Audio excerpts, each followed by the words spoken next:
ERi-TV, dear viewers, coming to you live from the capital, Asmara.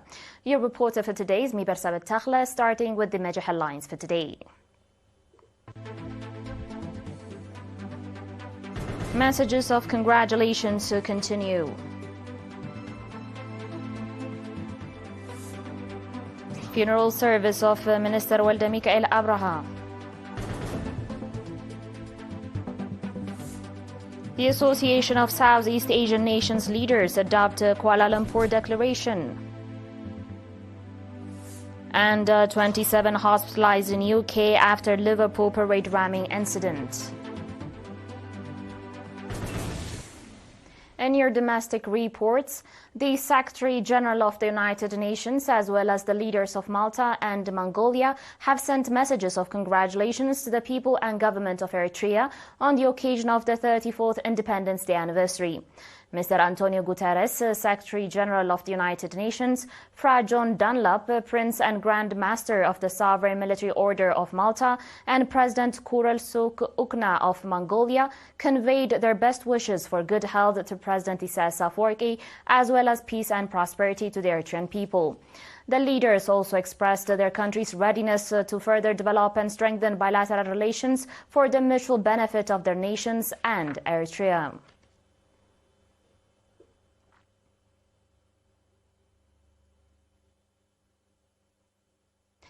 In a grievous news, the funeral service of a veteran fighter and Minister of Local Government, Walda Mikael Abraha, was held at Asmara Martyrs Cemetery in the presence of President Isaias Afwerki, ministers, senior government and PFDG officials, army commanders, family members, and a large number of nationals.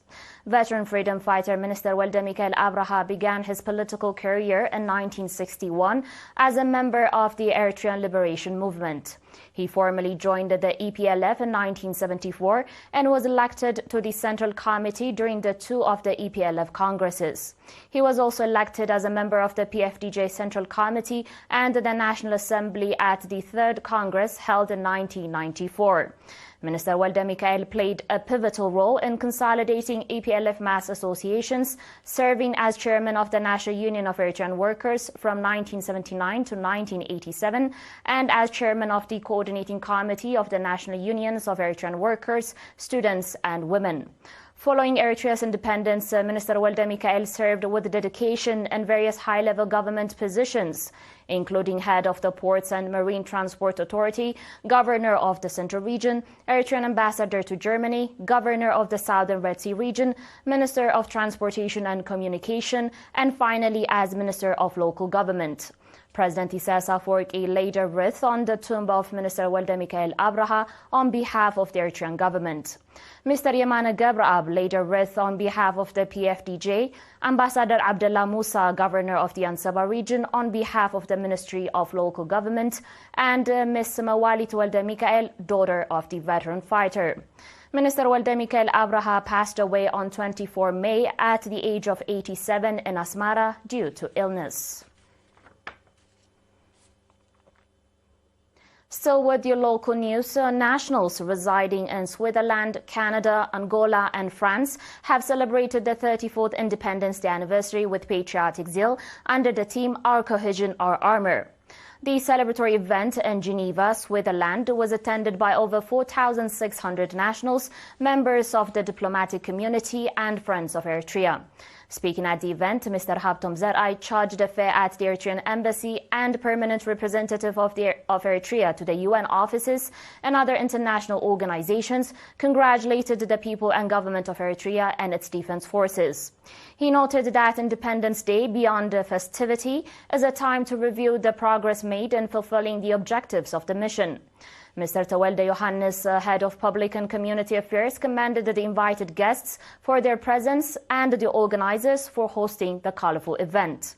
He also expressed satisfaction at seeing nationals of various ages and gender celebrating the Independence Day anniversary in unity and harmony.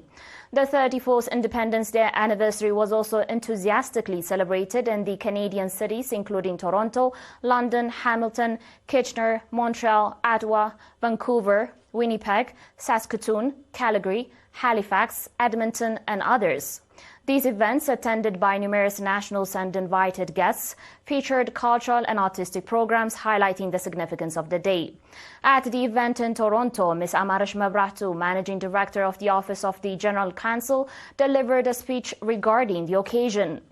In related news, nationals in various cities across Angola marked the 34th Independence Day anniversary with patriotic fervor. The celebrations featured sports and cultural programs by students from the Eritrean Community School. Nationals in the French cities of Rennes, Angers, Toulon and Dijon also celebrated the 34th Independence Day anniversary with enthusiasm, featuring a variety of programs.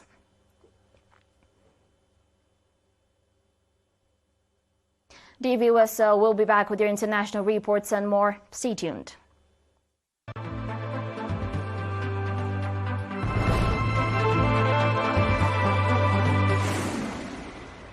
Welcome back.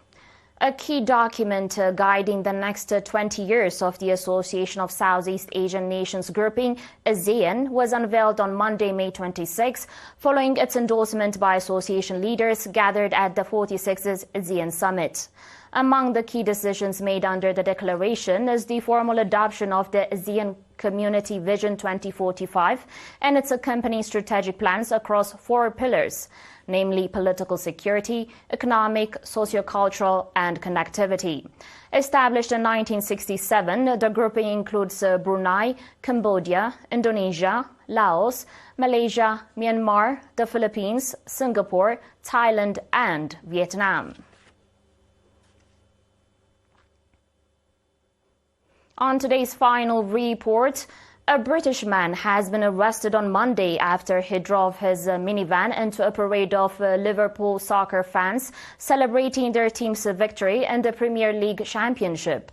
Nearly 50 people were injured in the crash, including several children, with ambulance services saying 27 of them were taken into hospital for treatment. Police have not yet released any additional details about the driver or his motivations.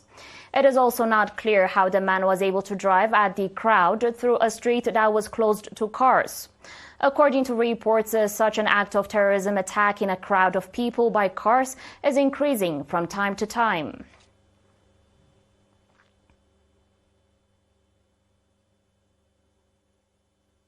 And now a quick reminder of the top stories. Messages of congratulations continue.